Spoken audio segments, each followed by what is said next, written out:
Assalamualaikum warahmatullahi wabarakatuh. Waalaikumsalam warahmatullahi wabarakatuh. Saya masuknya agak terlambat karena saya berkoordinasi dengan orang yang lainnya dulu terkait dengan alir pasien yang mau masuk ke ICU itu. Memang itulah kerjaan saya kalau pagi-pagi, teman-teman. Jadi saya harus mengatur dulu mana yang mau masuk ke ruangan ICU, mana yang boleh pindah ke ruangan itu saya koordinasikan. Karena apa? Kalau misalkan teman-teman yang mungkin ini sekilas gambaran dulu ya. Karena kalau misalkan saya mengharapkan untuk teman-teman pelaksana ya, untuk yang berkoordinasi dengan ruangan itu dari OK, itu dari kamar operasi itu udah, mereka itu udah persiapan yang mana yang saya bisa operasi sekarang gitu. Kalau misalkan ICU-nya penuh kan bisa menghambat ya kan, alir pasiennya nggak lancar gitu. Jadi makanya saya pagi-pagi selalu berkoordinasi untuk ruangan-ruangan pasien yang akan mana yang akan bisa bergeser, termasuk yang mana yang mau masuk ke ICU. Jadi agak terlambat. Baik.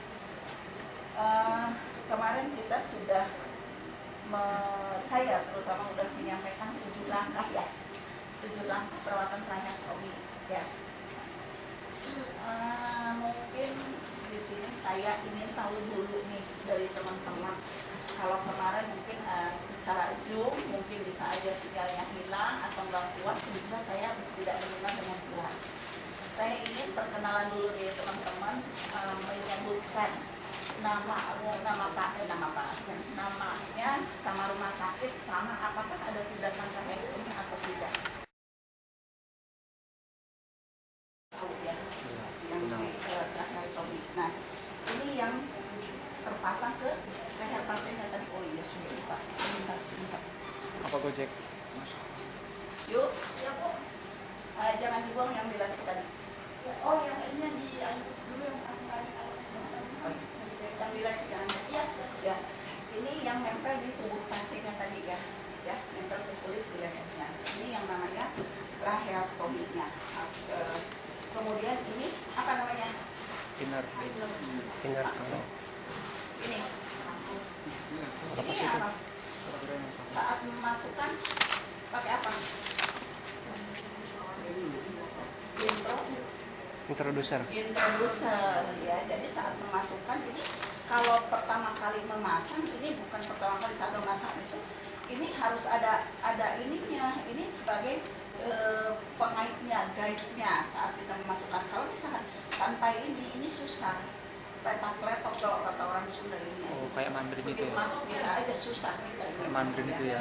Ya, makanya harus ada introduksi. Kemudian ini yang namanya inner canal. Ini inner canal. Ini sama-sama inner canal yang berpori. Ini untuk apa? Untuk apa? Pasien tanpa ventilator. Ini dari trako. Rangkanya ini bulatannya satu tapi besar. Kalau ini dari vortex, saya bukan menyebutkan nama merek, tapi di sini teman-teman membedakan. Ternyata ini lubangnya besar dan ini lubangnya kecil-kecil, fungsinya adalah sama-sama inner canal, ya. Kemudian ada lagi yang kanal tanpa pori. Kanal tanpa porinya nggak ada, yuk.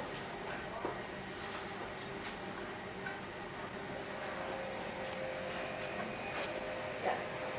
Ini yang namanya inner canal tanpa pori. Jadi tertutup semua, ya. Tertutup semua. Ini digunakan pada pasien yang menggunakan ventilator supaya tidak bocor ya, tidak bocor oksigen yang diberikan dari mesin ventilatornya, sehingga pasien tersebut mendapatkan oksigen sesuai dengan mesinnya dan kebutuhan pasiennya. Kemudian ini yang namanya speaking valve. Mungkin tadi teman-teman sudah melihat speaking valve, karena di sini ada katupnya yang saat inspirasi dia bisa ke bawah, saat ekspirasi dia ke atas seperti karena hembusan napas pasiennya. Nah, di sini harus diperhatikan sama teman-teman. Kalau misalkan di sini valve-nya ini enggak naik turun harus dicek. Bisa menggunakan pinset atau misalkan menggunakan cotton bud, mungkin bisa juga di sini. Jadi harus dicek di seperti ini. Nah, mungkin ini lengket sama secret pasiennya, iya, jadi harus dicuci juga ini, ya. Kemudian Kemudian ini yang namanya alat latihan napas dari TDP-nya. Di sini betul-betul sudah tidak ada ampun nih. Di sini tidak ada bolongannya. Kalau speaking valve tadi masih ada bolongannya, bisa buka-tutup seperti tadi yang si ibu, begitu dibuka dia nggak bisa ngomong, begitu ditutup bisa ngomong. Kalau ini berarti pasiennya sudah betul-betul tinggal dilakukan dekanulasi, tetapi pasien tersebut tidak bisa untuk membeli speaking valve karena speaking valve ini mahal, lumayan mahal, 1.400.000. Ya. Nah ini dari alat dari satu setnya, ini berbeda dengan alat yang tadi ini ada dari Cortex, ada dari Traco, ada kalau yang ini dari Prismet ya. Primet ya Pak Dede ya. Ini Primet ya, yang satu paket itu. Ini dari Primet. Ini dari alatnya sendiri, tapi biasanya pasien-pasien itu lebih nyaman dengan menggunakan speaking valve yang ini. Padahal ini juga bisa untuk dipakai, tapi dia lebih nggak nyaman. Kurang tahu saya karena mencoba untuk dilakukan tracheostomi ini. Kemudian ini yang namanya apa? Pressure cuff. Pressure cuff untuk mengembangkan balon tracheostominya. Sebagai apa? Balonnya kenapa dikembangkan? Sebagai pengunci. Salah satu untuk pengunci atau penahan. Kemudian apabila pasien tersebut terjadi infeksi di luka stomanya, kita memberikan salep antibiotik. Nah, salep antibiotiknya apa? Boleh gentamicin, boleh garamicin. Yang penting salep antibiotik. Nah, atau biasanya menggunakan salep mata yang 1%. Ya. Kemudian ini yang namanya apa namanya? Tali Nextrap ya, atau tali pengikat leher. Kalau misalnya ini nggak ada karena ini belum masuk ke dalam katalog ataupun dijual secara sendiri di RSPAD ya, saya nggak tahu kalau misalnya di tempatnya masing-masing. Ini di sini kami belum ada secara ini tersendiri berbeda dari satu paketnya ini. Ini masih satu paket beserta ini satu kelompok. Jadi makanya kalau misalkan ini kotor, saya nggak bisa ganti, nggak mungkin ganti dengan satu pasien ini beli satu paket ini, rugi dong pasiennya, kasihan. Makanya kita modifikasi dengan menggunakan tali bantal guling. Ya. Kemudian ini dari berbeda juga, ini sama-sama Nextrap yang sudah dibuka. Kok berbeda dengan yang ini? Ya, ini satu paket dengan yang dari alat Primet tadi. Ini satu paketnya di sini. Nah, kalau yang ini adalah dari Traco. Kemudian ini sikatnya. Sikatnya adalah untuk membersihkan inner kanul saat dicuci. Ya, dicucinya pakai apa? Pakai NaCl. Kalau di rumah pakai apa? Di rumah masa harus pakai NaCl? Di rumah sudah ada. Boleh menggunakan air hangat boleh, air hangat kuku, kemudian air yang dingin boleh, tapi air matang, jangan air mentah. Dan kemudian ini adalah transfer untuk mengambil NaCl ya saat ini akan mau dilakukan pencucian. Kira-kira untuk sampai alat-alat ini sudah paham semua?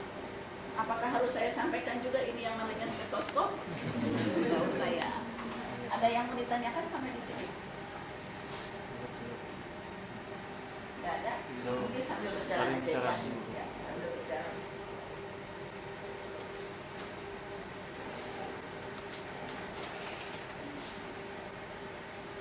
Mbak Ayu, kita setelah cuci tangan baru menggunakan sabun tangan yang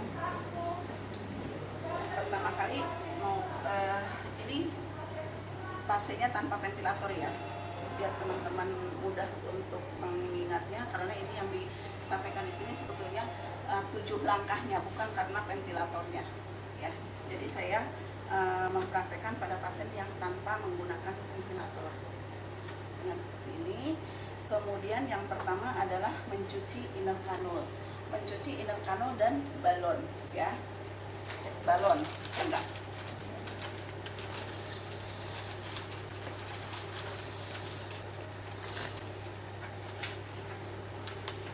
Steril ya, perlakukan steril. inner kanul sikat. Cara untuk pengambilan inner kanulnya di sini ada pengait.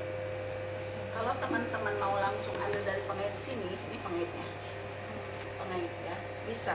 Tapi ini mempunyai risiko terputus. Kalau misalkan udah terputus ini agak sulit, karena kalau saat mau mengganti ini harus semuanya satu set ini. Jadi mau seperti ini bisa, tapi bisa juga seperti ini. Misalkan ininya udah patah, tapi di dalamnya masih bagus. Kita masukkan satu jari antara yang merah dengan yang putih. Ini kelihatan nggak? Kelihatan ya. Tuh. Jadi saya masukin kuku, compel sedikit baru tarik. Seperti itu. Kemudian cuci di kom yang satunya. Untuk kom NaCl-nya ini harus banyak. Jangan hemat-hemat. Maksudnya jangan jangan pelit-pelit. Karena apa? Ini harus harus terendam semuanya ya. Kalau misalkan hanya sedikit aja, bagaimana kotorannya mau bersih? Kalau misalkan NaCl-nya hanya sedikit, dicuci. Saat mencuci ini harus mengikuti dengan bentuk dari inner kanulnya, jangan berlawan arah. Misalkan untuk nyuci seperti ini, masukin seperti ini. Nah ini akan sikatnya ini akan masuk ke lubangnya yang di sini. Ini yang biasanya sering sobek atau putus, patah. Kalau udah sobek atau patah ini harus diganti, dan penggantinya ini bukan hanya ada dijual satu ini aja, inner kanul aja, nggak ada, harus satu paket. Jadi harus mengikuti arahnya, dan ini ditahan oleh jari yang satunya, jari telunjuk atau jari tengah. Kalau saya lebih enaknya jari telunjuk karena untuk mudah. Nah ini dilakukan pemasukan sikatnya secara perlahan-lahan. Sikat bukan berarti masuk dari sini keluar dari sini, ini nggak boleh ya, karena di sini bentuknya keras. Kalau dimasukin nanti itu akan terjadi rusak di sininya, patah. Lakukan seperti ini. Nah cuci sampai dengan bersih. Ini masih bersih. Kalau ke pasenya langsung ini agak susah karena di sini banyak kotoran-kotoran ya. Iya banyak plak-plak. Cuci bagian luarnya semuanya, dicuci, dibersihkan. Kemudian di atasnya, di sela-sela di sininya dicuci juga ya sampai dengan bersih. Sini udah bersih. Setelah bersih dari sini, betul-betul sudah tidak ada kotoran yang menempel, kemudian dibilas di sini. Iya, dengan NaCl di kom yang kedua, ya. Setelah bersih, baru kita keringkan menggunakan kain kasa. Kain kasa dikeringkan.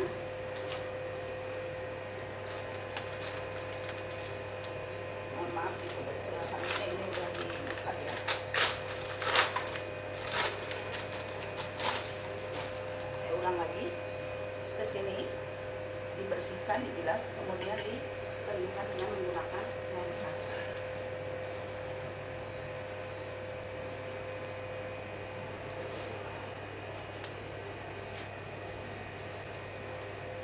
Untuk pemasangannya ini harus sesuai dengan anatomi bentuk tracheostominya. Jangan sampai bentuknya seperti pasenya ke sana, ini berlawanan ke sini.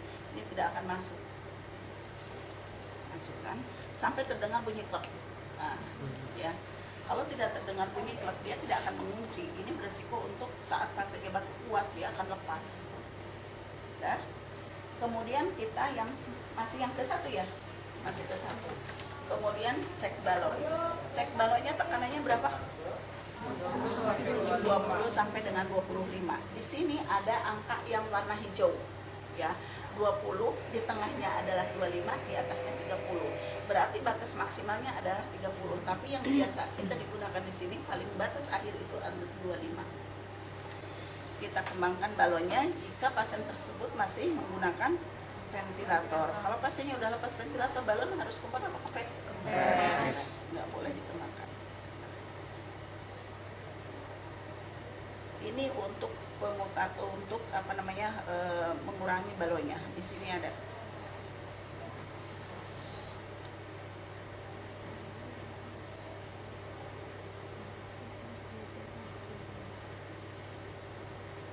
Nah, kelebihan. Nah, ini 25. Ini jadi kekencangannya ini nggak sampai balonnya itu keras banget ya. Ya, jadi disesuaikan dengan balon yang ada di sini. Kemarin ada pertanyaan, kalau misalkan kita tidak punya pressure cup menggunakan apa? Menggunakan speed. Berapa cc? 3 sampai 4. Saya menyampaikan 3 sampai 4. Iya, saya menyampaikan 3 sampai 4. 3 sampai 4 cc udara, Bu. 3 sampai 4 ya? Oh, maaf, salah. Bukan 3 sampai dengan 4. 7, kurang lebih 7. Coba kita buktikan ya. Aman Bu, tadi udah nggak ada sesak, nggak ada terus tadi belajar buat jalan sampai yang dulu ya Bu. Nah, boleh pulang ya? Iya siap. Nggak ada perdarahan? Iya. 7 ya, 7. Ini udah kempes banget. Jadi kalau misalkan kita tidak mempunyai pressure cup, boleh menggunakan speed dengan 7 cc. Kemudian yang ke-1 sudah, yang kedua adalah suctioning. Suctioning ini bukan berarti pada pasien yang akan melakukan suctioning, pada teori saat pasien akan melakukan kebutuhan suctioning harus di apa dulu? Diobservasi dulu ya, didengerin dulu ronhi, apakah ada ronhi, apakah ada wheezing, di mana, di kanan atau di kiri, di apek atau di mana, seperti itu. Tapi ini adalah terkait dengan perawatan. 7 langkah perawatan tracheostomi. Berarti mau ada sekret, nggak ada sekret harus dilakukan suctioning. Iya, karena ini mengacu ke 7 langkahnya tadi ya. Tangan saya udah on belum? Udah on belum? Sudah, Bu. Sudah on steril. Sudah. Jadi saat melakukan suctioning harus apa? Ganti. Harus steril. Jadi diganti lagi sarung tangannya ya. Kemudian saat melakukan suctioning, apa yang harus diperhatikan?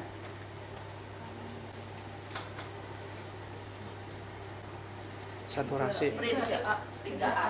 Oh iya, aseptik. Aseptik, Asianotik. Jadi tetap kita saat melakukan suctioning harus dilakukan secara steril. Kalau pasiennya sudah pulang perawatan, boleh nggak pasien tersebut, keluarga tersebut melakukan suctioning? Tidak direkomendasikan. Kemarin siapa yang bertanya di, ya, jadi kemarin udah disampaikan ya. Nah, jadi dicuci. Iya, lebih sering dicuci inner kanalnya, dia tidak akan terjadi penumpukan sekret. Jika teman-teman melaksanakan untuk suctioning ini sendiri, kira-kira bisa nggak kalau untuk suctioning sendiri? Nggak bisa. Harus ada Berdua. harus ada asisten ya, asistennya. Kenapa harus ada asistennya? Steril.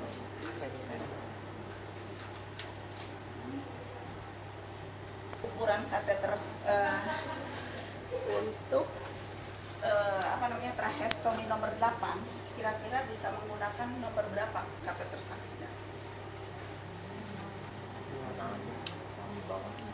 Berapa?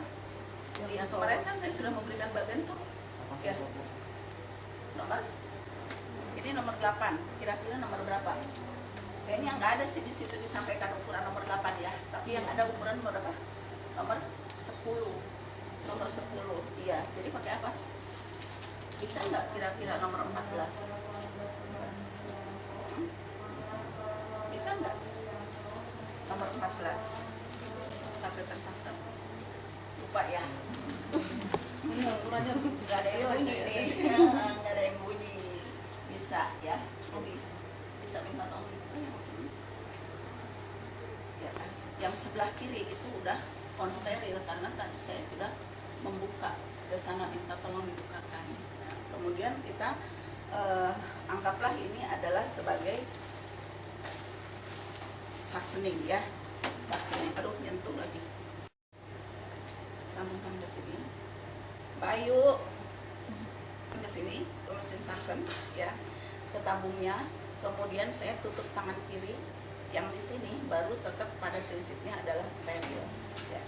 Masukkan ke kanul. Kenapa saya tidak memegang di sini? Kenapa? Kenapa saya pegang di sini?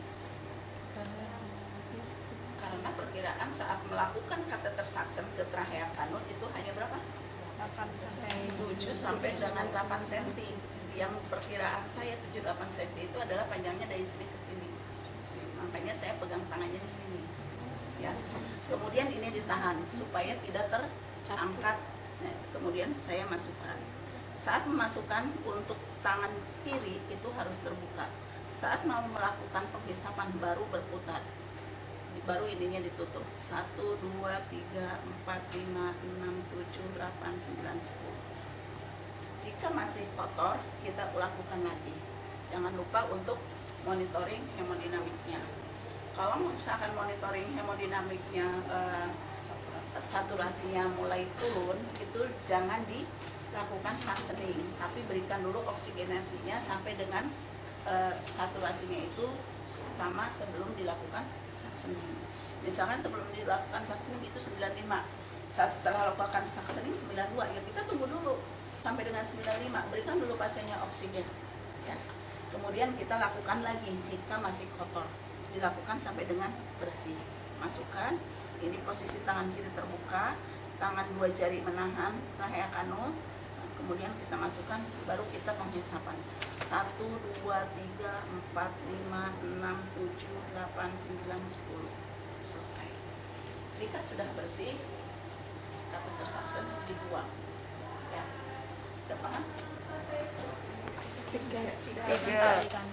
Perawatan Stoma. perawatan stoma. Perawatan stoma dulu. Perawatan stoma di sini saya ini. Aduh, saya salah nih. Ini ternyata ada komnya, saya nggak kelihatan ya. Anggaplah ini adalah kom yang steril. Mbak Ayu, tolong siap seperti ini.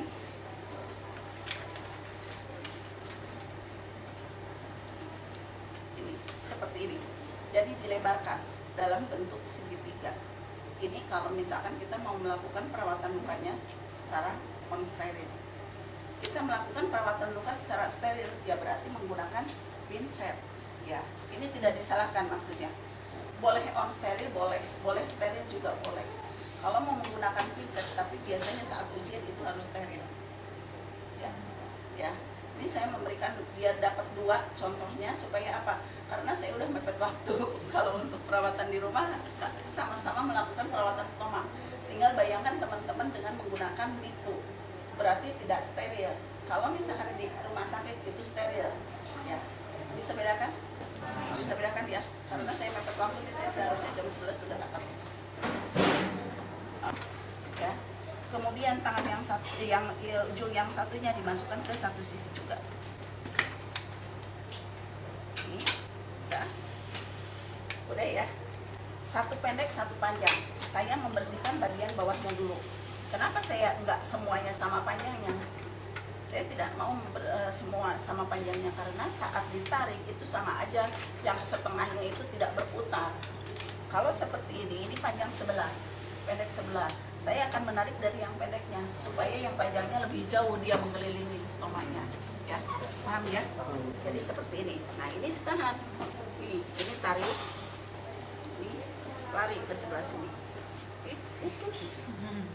Tarik seperti ini. Nah, kotoran yang di sini ke bawah semuanya. Kemudian yang bagian atasnya berarti pemasangannya berbalik. Ya, berbalik berarti pasangnya dari bawah. Oh, ganti. Tadinya saya mau masukin.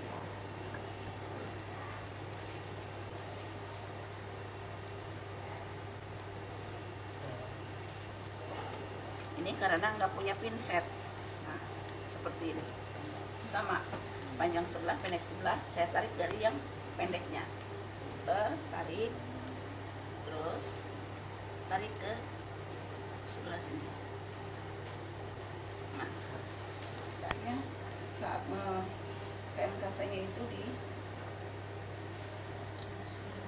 dipanjangkan. Nah, seperti ini. Jadi makanya teman-teman nanti kalau saat ujian itu KMKS-nya dipanjangkan dulu seperti ini supaya mudah saat memasukkan ke dalamnya. Dimasukkan dari satu sisi, dari sini. Masukkan.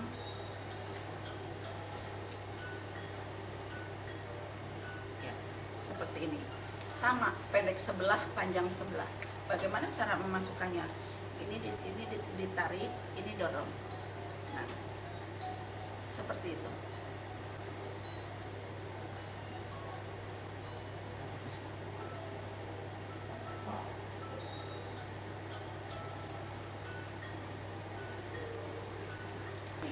Mau dicontohin lagi yang tadi? Udah sama, cuma bedanya menggunakan Enkasa ya. Enkasa, tadi kan tisu. Iya. Nah, ini kemudian dibersihkan, dikeringkan di sini. Ini baru bagian bawahnya aja. Belum bagian atasnya. Atasnya sama diberikan dengan kain dengan apa? NaCl ya. Dengan NaCl dilapis ininya, dibersihkan, kemudian sekitarnya juga dibersihkan. Jika ada tanda-tanda infeksi, kemudian diberikan salep antibiotik. Ya, salep antibiotiknya mana nih? Bila ada tanda-tanda kemerahan, diberikan antibiotiknya di daerah sekitarnya. Kemudian dilebarkan, bisa kalau untuk pakai tangan agak susah menggunakan pinset yang ada di sini aja. Begitu sudah diberikan, kemudian kita ratakan dengan menggunakan pinset ini. Ya, habis dilakukan tindakan tracheostomi hari ke-1 kemarin, kemudian Enkasa sama di panjang sebelah. Kalau ini harus sama panjangnya.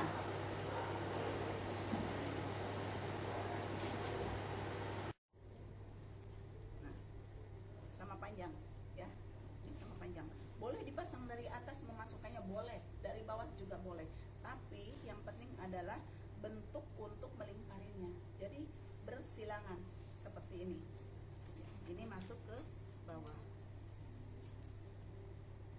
Pasti teman-teman kalau dimanikin enak, licin. Yang dipasen, boys. Kalinya kan dulu masih. Yang mana? Yang lemaknya. Enggak. Enggak. Iya. Nah, ini seperti ini. Kemudian sampai selesai. Silang terus sampai selesai. Kenapa harus dibentuknya seperti ini? Ada pendarahan. Iya, kalau ada perdarahan, kita nggak tahu perdarahannya ada di sebelah mana. Ya, ke sana duluan nanti nyusul. Ya, di sininya banyak lendirnya, dapinya. Nah, jadi dibersihkan dulu menggunakan tisu atau menggunakan doker sesuai dengan kebijakan di rumah sakitnya masing-masing. Dibersihkan sekelilingnya, udah bersih, kemudian kita ganti dengan tali bantal guling atau talinya. Nah, untuk tali bantal guling ini kira-kira ada nggak yang dijual 1 meter 1 meter? Ada. Bagaimana cara masukannya? Kira-kira untuk untuk satu ujungnya, ujung dan ujungnya dijadikan satu. Ini diikat dulu, terus di sini baru diikat dulu. Itu memakan waktu, kelamaan lah kalau menggantinya. Ya. Nah, ini masukin ujung dan ujungnya sama, kemudian kita masukkan ke belakang leher pasien. Nah, kalau pakai manikin enak ya, diangkat, angkat aja lehernya. Kalau pasien udah berontak dia, batuk-batuk, iya. Ini masuk, ini nggak usah kedua-duanya dimasukin, hanya satu. Kalau misalkan pasien tersebut masih memerlukan oksigen, oksigennya dari sini. Kemudian kita sambungan, ada nggak oksigennya? Selang oksigen ada nggak? Oh, ya. Jadi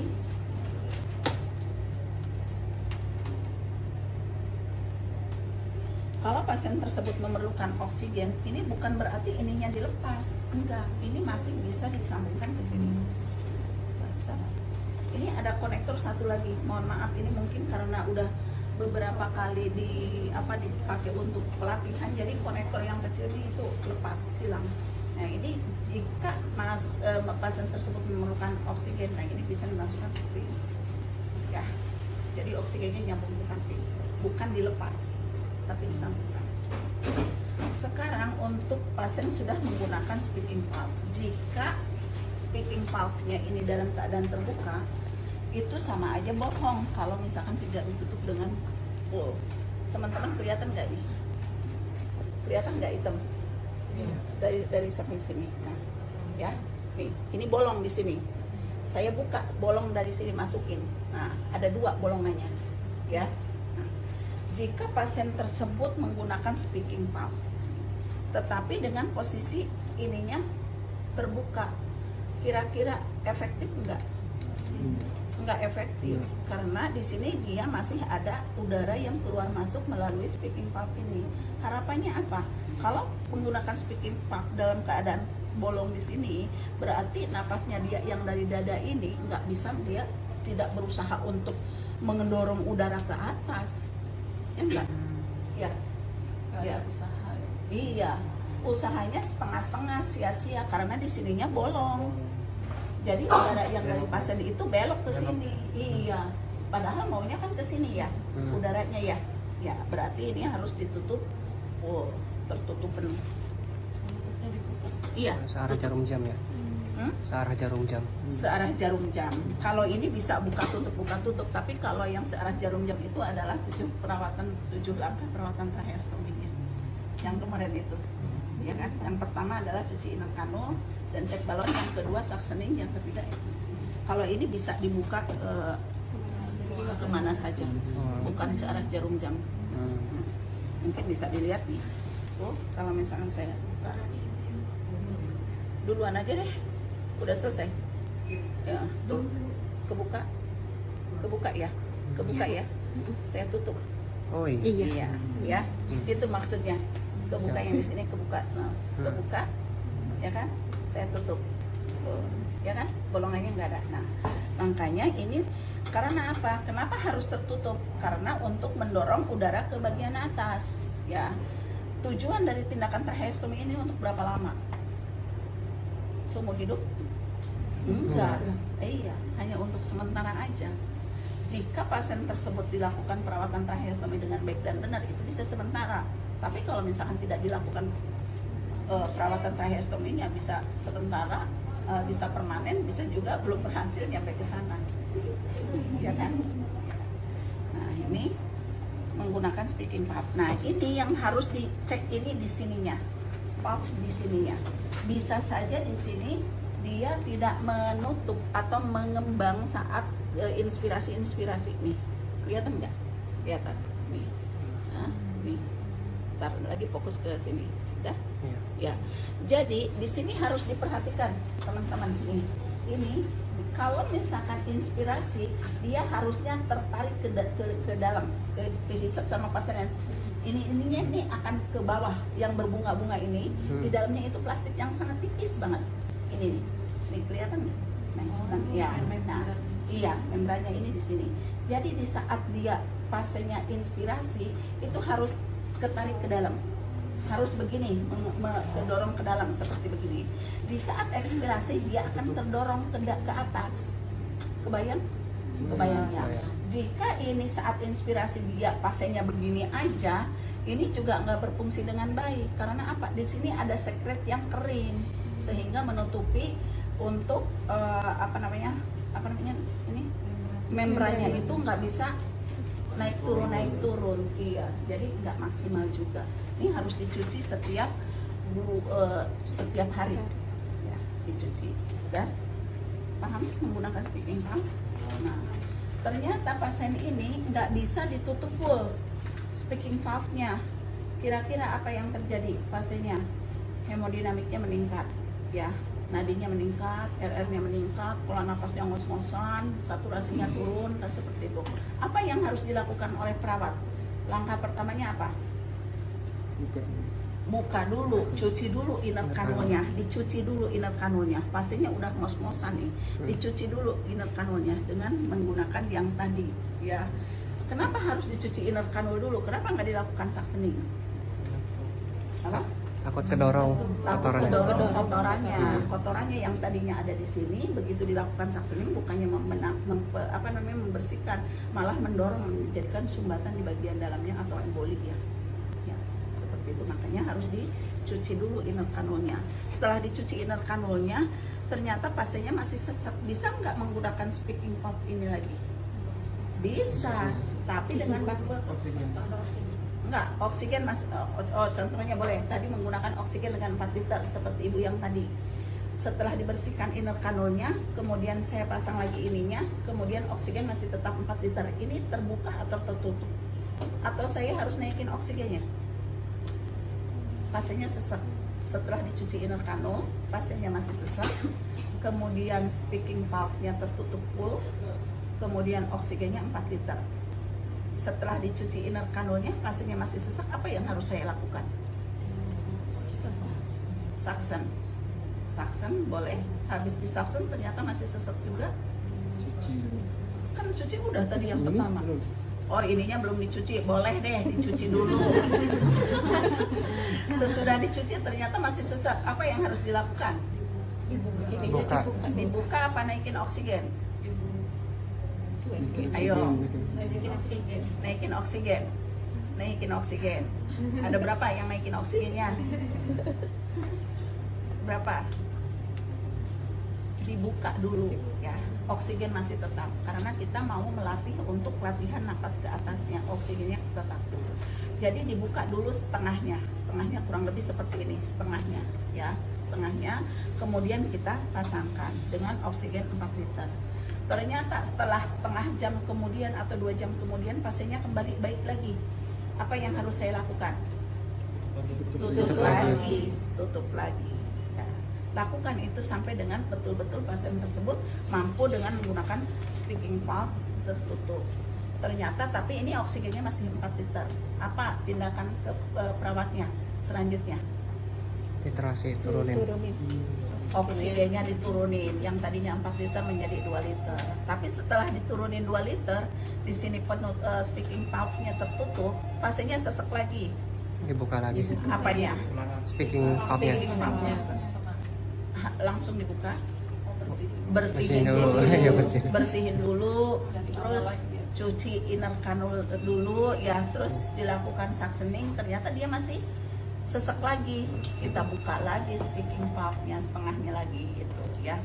Jadi jika speaking valve udah berhasil dengan maksimal semuanya, kemudian kita lakukan penurunan oksigen.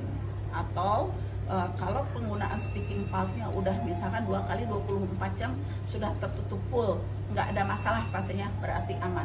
Tapi pasien masih menggunakan speaking valve dengan oksigen 4 liter. Saya turunin oksigennya 2 liter ya, sampai dengan oksigen tersebut, pasien tersebut tidak menggunakan oksigen. Contohnya siapa? Ibu yang tadi ya.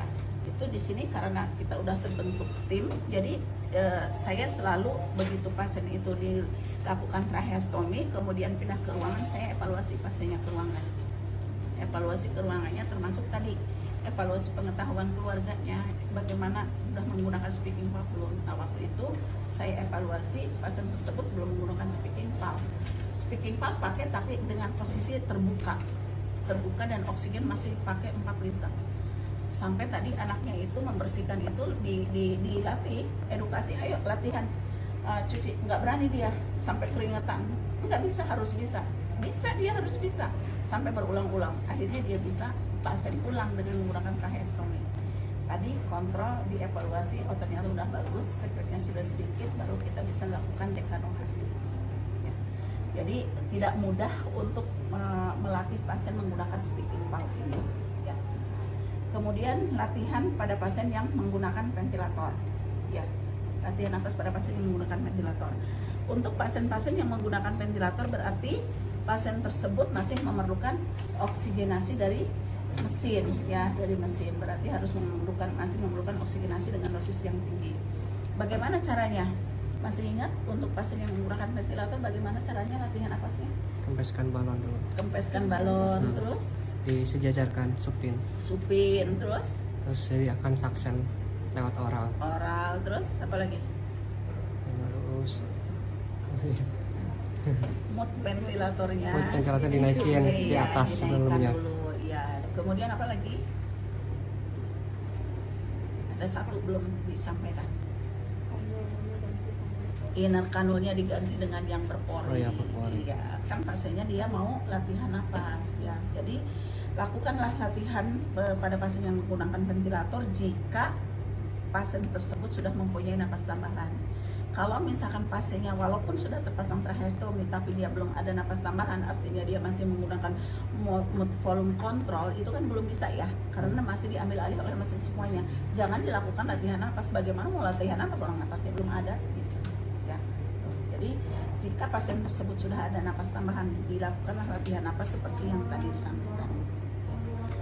Jadi harus posisi supin didatarkan, kemudian inner kanul diganti dengan yang berpori, balon dikempeskan, mood dinaikkan dari sebelumnya 20% dari sebelumnya. Apa aja yang dinaikkan? FiO2, PIP-nya, RR-nya, PS-nya dinaikkan semuanya ya. Kemudian dilatih selama 30 sampai dengan 120 menit jika pasien tersebut mampu. Saat melakukan latihan tersebut itu keluarga tidak boleh meninggalkan perawat tidak boleh meninggalkan, harus ada di situ. Karena apa? Takut kalau pasien tersebut ternyata tidak kuat. Jika ditinggal kelupaan, wah udahlah, lihat gambaran EKG-nya. Jangan sampai seperti itu ya.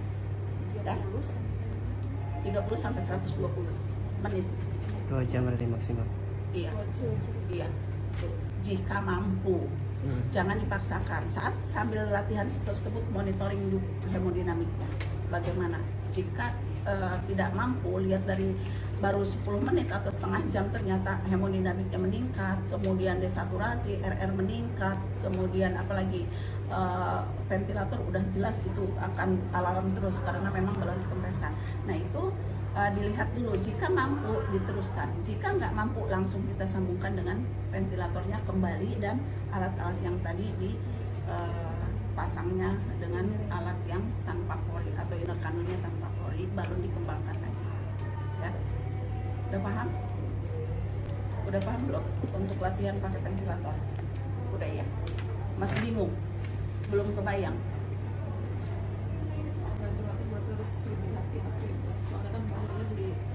Iya, harus hati-hati.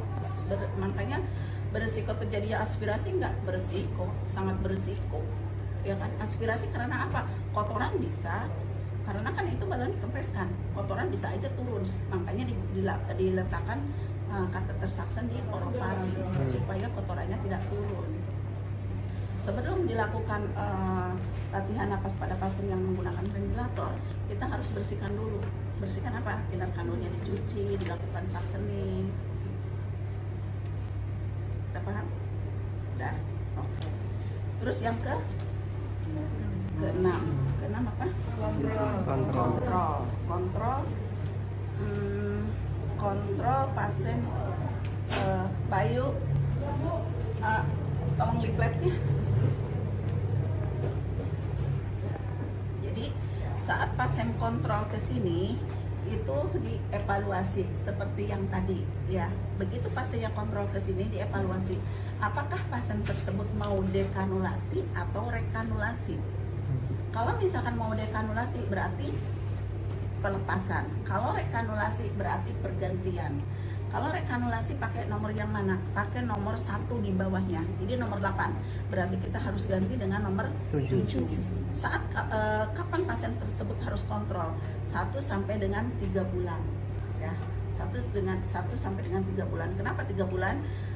Karena untuk SOP-nya saat pandemi itu 1 sampai dengan 3 bulan. Mungkin saat ini kita akan perbaharui lagi SOP jadi setiap 1 bulan.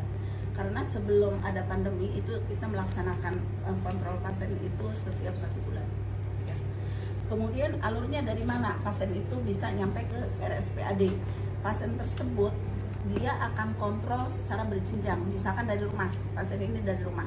Seperti tadi pasiennya itu adalah kasusnya tumor mediastinum, ibu yang tadi. Nah dia dari rumah akan merujuk ke RSPAD. Ternyata nggak bisa langsung ke RSPAD, ke rumah sakit secara berjenjang dulu. Dari puskesmas ke rumah sakit tipe D, dari tipe D ke tipe C, dari tipe C ke tipe B, baru ke tipe A, ke RSPAD, nyampe di RSPAD. Nah pasien ini dirawat sama siapa? Dokternya adalah karena tumor mediastinum, DPJP-nya adalah dokter paru. Ya, pasien tersebut kontrol ke poliklinik paru dulu, ke poliklinik paru di sana. Setelah dilakukan pemeriksaan dan keluar SEP, karena di sini BPJS pakai SEP, surat eligibilitas pasien. Nah begitu nyampe ke sini, pasiennya kita lakukan evaluasi. Evaluasi di situ mau dekanul atau rekanul. Nah itu selesai tuh nomor 6. Dilanjutkan ke nomor 7, edukasi seperti yang tadi saya sampaikan ke keluarganya. Nanti kalau misalkan makan harus makan makanan yang tinggi kalori, tinggi protein. Misalkan makan putih telur setiap makan 2 ya, supaya penyembuhan lukanya cepat. Karena ini tidak dijahit. Saat mandi ditutup aja dengan jempol supaya airnya tidak masuk. Untuk penutupan luka seperti ini ya, di plesternya jangan di tengah, ini di atasnya. Kain kasa diganti jika kotor. Nah, itu adalah salah satu dari edukasi. Kemudian edukasi apa lagi? Kalau misalkan pasien tersebut sesat atau ada masalah, jangan buru-buru ke RSPAD karena rumahnya jauh. Kecuali rumahnya di samping RSPAD, boleh langsung ke sini. Tapi kalau rumahnya di Bogor atau di Mojokerto ya, Bojonegoro. Nah, di Bojonegoro itu jangan langsung ke RSPAD, ke rumah sakit terdekat dulu di sana untuk menangani kegawat daruratannya. Setelah itu baru ke RSPAD. Itu harus disampaikan. Saat edukasi apa yang harus disampaikan? Leaflet. Leaflet ini kita mempunyai leaflet untuk diberikan kepada pasiennya, kepada keluarganya, supaya apa?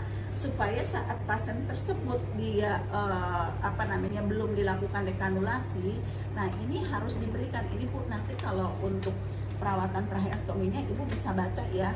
Nah, padahal saat edukasi diberikan kapan? Sebelum pindah ke ruangan, setelah dilakukan tindakan, dan sebelum pulang, ya kan? Begitu setelah dilakukan tindakan, udah selesai nih dokternya memberikan tindakan tracheostomi udah terpasang, langsung panggil keluarganya. Pak, Bu, ini Ibu napasnya sudah dipindahkan ke leher ya.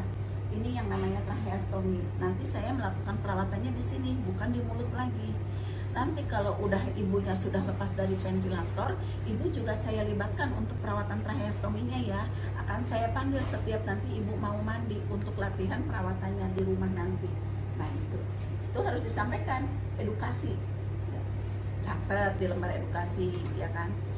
Kemudian begitu besoknya akan memandikan, panggil keluarganya, kita melakukan perawatan tracheostomi, dampingin tuh keluarganya. Begini loh Bu caranya, lakukan 7 langkah yang tadi. Kira-kira sampai 7 langkah enggak? Enggak, hanya sampai 5 langkah aja. Enggak mungkin dia kontrol edukasi dilakukan, enggak ya. Jadi sampai hanya nomor 5 saja. Lakukan di situ. Setelah itu diberikan contoh perawat pertama kalinya, kemudian keluarga suruh melakukan perawatan secara mandiri, didampingin oleh perawatnya di situ.